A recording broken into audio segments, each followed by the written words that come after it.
ഞാൻ അംശം റീലിൽ ചെയ്ത മേക്കപ്പ് ട്യൂട്ടോറിയൽ എന്നോട് ചോദിച്ചിട്ടുണ്ടായിരുന്നത് കൊണ്ട് ഞാൻ അത് ചെയ്യാനാണ് വന്നിട്ടുള്ളത്. ആദ്യം മുഖത്ത് മോയ്സ്ചറൈസർ ഇട്ടിട്ടുണ്ടാവണം. ഞാൻ ഓൾറെഡി ഇട്ടിട്ടുണ്ട്, അതുകൊണ്ട് ഞാൻ ഇടുന്നില്ല. രണ്ടാമത് നിങ്ങളുടെ കയ്യിലുള്ള ഏതെങ്കിലും ലിപ് ബാം ചുണ്ടിൽ ഓൾറെഡി ഇട്ട് വെച്ചിരിക്കണം. എന്നാലാണ് ലിപ്സ്റ്റിക് ഇടുമ്പോഴത്തേനും ഒരു സോഫ്റ്റ് ആയിട്ട് മോയ്സ്റ്റായിട്ട് കിട്ടുള്ളൂ.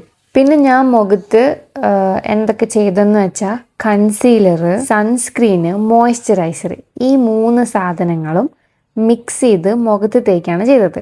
ഞാൻ യൂസ് ചെയ്തിട്ടുള്ള എല്ലാ പ്രോഡക്റ്റിൻ്റെയും ലിങ്ക് ഞാൻ താഴെ കൊടുത്തിട്ടുണ്ടാവും. നിങ്ങൾക്ക് ഏതെങ്കിലും വേണമെങ്കിൽ ഡിസ്ക്രിപ്ഷനിൽ നോക്കിയാൽ മതി. പിന്നെ ഞാൻ കൺസീലർ ഇപ്പോൾ തൽക്കാലം എൻ്റെ മുഖത്ത് ഇടുന്നില്ല, കാരണം എനിക്ക് എൻ്റെ മുഖത്ത് ഇടാൻ തോന്നുന്നില്ല. സ്കിന്ന് ഒരു മാതിരി ഒന്നും ഫീൽ ആവുന്നില്ല ഇവിടെ. പിന്നെ ഇത് മാസിൻ്റെ ലിപ് ലൈനറാണ്. എക്സാക്ട് ഷെയ്ഡ് ഞാൻ യൂസ് ചെയ്യുന്നൊക്കെ താഴെ കൊടുത്തിട്ടുണ്ടാവും. പിന്നെ നമ്മുടെ ചുണ്ടിന് മറ്റേ വെള്ള ആ ഒരു വര പോലെ കാണുന്നില്ലേ, അതിൻ്റെ മേലെ കൂടെയാണ് ഞാൻ എപ്പോഴും ലിപ് ലൈൻ ചെയ്യുക. നിങ്ങൾക്ക് ഇഷ്ടമുള്ള പോലെ ലിപ് ലൈൻ ചെയ്യാം.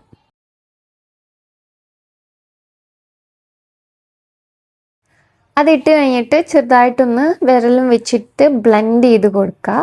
ബ്ലെൻഡ് ചെയ്ത് കഴിഞ്ഞതിന് ശേഷം നമുക്ക് ലിപ്സ്റ്റിക് ഇടാം. ഇതാണ് എൻ്റെ ഫേവറേറ്റ് ലിപ്സ്റ്റിക്, മേബിലിൻ ന്യൂയോർക്കിൻ്റെ ഏതോ ഷെയ്ഡ്, അതൊക്കെ ഞാൻ പറഞ്ഞുതരാം. ഇതെൻ്റെ ഫേവറേറ്റ് ആവാൻ കാരണം ഇതിൻ്റെ ഷെയ്ഡ് മാത്രമാണ്. ഇത് നല്ലോണം ട്രാൻസ്ഫർ ആവും. ഇത് ലോങ് ലാസ്റ്റിംഗ് ഒന്നുമല്ല, നിങ്ങൾ പോക്കറ്റിലിട്ട് കൊണ്ട് നടക്കേണ്ടി വരും. പക്ഷേ ഇതിൻ്റെ ഷെയ്ഡ് ഇഷ്ടപ്പെട്ടതുകൊണ്ട് മാത്രം, ഇതിൻ്റെ എക്സാക്ട് ഷെയ്ഡ് എനിക്ക് കണ്ടുപിടിക്കാൻ പറ്റാത്തതുകൊണ്ട് മാത്രം ആണ് ഞാനിത് യൂസ് ചെയ്യുന്നത്. പക്ഷെ ഓവറോൾ നല്ലൊരു ലിപ്സ്റ്റിക്കാണ്. നല്ല ക്രീമി ആയിട്ടിരിക്കും, ചുണ്ടങ്ങനെ ഡ്രൈ ആവത്തൊന്നുമില്ല. അങ്ങനെ പിന്നെ ഞാൻ ബ്ലെൻഡ് ചെയ്ത് കൊടുത്ത ലിപ് ലൈനർ പോയ പോലെ ഫീൽ ചെയ്തപ്പോൾ ഞാൻ ഒന്നും കൂടെ ലിപ് ലൈനർ ഒക്കെ വെച്ച് ഒന്നും കൂടെ ഒന്ന് സെറ്റാക്കി എടുത്തിട്ടുണ്ട്. അടുത്ത നമ്മൾ ഇടേണ്ടത് ഐലൈനറാണ്. ഐലൈനറിൻ്റെ ട്യൂട്ടോറിയൽ ഞാൻ ഓൾറെഡി ചെയ്തിട്ടുള്ളതുകൊണ്ട് നിങ്ങൾ അത് പോയി കാണുന്നതായിരിക്കും നല്ലത്. ഷോർട്സിലുണ്ട് അത്. എനിക്ക് ക്യാമറയിൽ നോക്കി ചെയ്യാനകത്ത് ഐലൈനർ മാത്രം ഭയങ്കര ബുദ്ധിമുട്ടാണ്. അതുകൊണ്ട് ഞാനത് തന്നെ പോയി ഇട്ടിട്ട് വന്നിരിക്കുകയാണ്.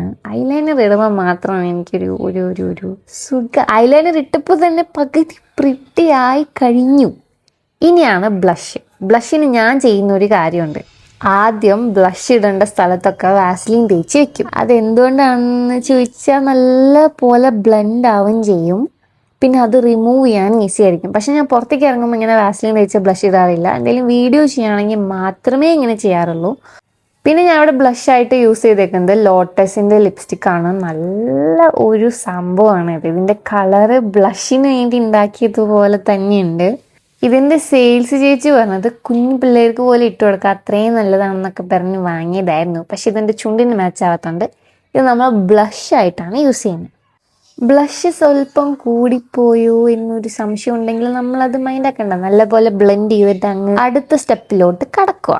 നല്ലോണം ബ്ലെൻഡ് ചെയ്ത് കഴിയുമ്പോഴത്തേക്കും ബ്ലഷ് കൂടിപ്പോയ പോലെ ഒന്നും ഉണ്ടാവില്ല. ഓക്കെ, ഇനിയിപ്പോൾ കൂടിപ്പോയാലും കുഴപ്പമൊന്നുമില്ല, ബ്ലഷല്ലേ കെട്ടേ.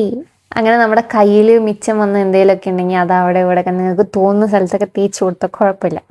അങ്ങനെ ബ്ലഷ് ബ്ലെൻഡിങ് ഒക്കെ ഫിനിഷ് ചെയ്ത് കഴിയുമ്പോഴത്തേനും നല്ല രസമുണ്ടാവും കാണാൻ. പിന്നെ ആ വീഡിയോയിൽ ഞാൻ വേറൊരു സംഭവം കൂടി ചെയ്തിട്ടുണ്ടായിരുന്നു. അതാണ് ഫ്രെക്കിൾസ്. മുഖത്ത് ഞാൻ ഫ്രെക്കിൾസ് കൊടുത്തിട്ടുണ്ടായിരുന്നു. ഫ്രെക്കിൾസിന് വേണ്ടി ഞാൻ യൂസ് ചെയ്യുന്നത് ഈ ഒരു ഐബ്രോ പെൻസിലാണ്. ഐബ്രോ പെൻസിൽ എങ്ങനെയാണ്, എന്താണ് സംഭവം എന്ന് അറിയാൻ വേണ്ടി ഞാൻ ട്രയൽ വാങ്ങിയതായിരുന്നു ഈ സാധനം. അയ്യോ, ഞാൻ ഫ്രെക്കിൾസ് കുത്തിയത് റെക്കോർഡായില്ല.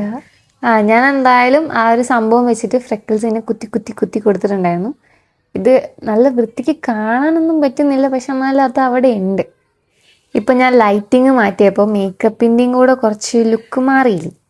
ഇപ്പോൾ ഓരോ ലൈറ്റിലും ഓരോ രീതിയിലായിരിക്കും ലുക്കൊക്കെ പോവുകയൊക്കെ ചെയ്യുന്നത്.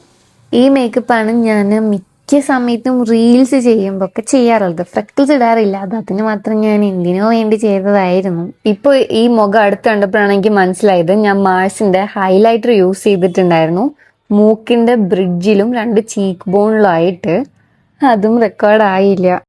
അപ്പോൾ ഇതാണ് നമ്മുടെ ഫൈനൽ മേക്കപ്പ് ലുക്ക്. നിങ്ങളിത് ട്രൈ ചെയ്ത് നോക്കുക. വീട്ടിൽ ഇഷ്ടപ്പെട്ടാൽ അറിയിക്കുക, ഇഷ്ടപ്പെട്ടില്ലെങ്കിൽ അറിയിക്കേണ്ട, നിങ്ങൾ മനസ്സിൽ വെച്ചാൽ മതി. Okay, Tata guys. നമുക്ക് അടുത്ത വീഡിയോയിൽ പെട്ടെന്ന് തന്നെ കാണാം. Bye bye.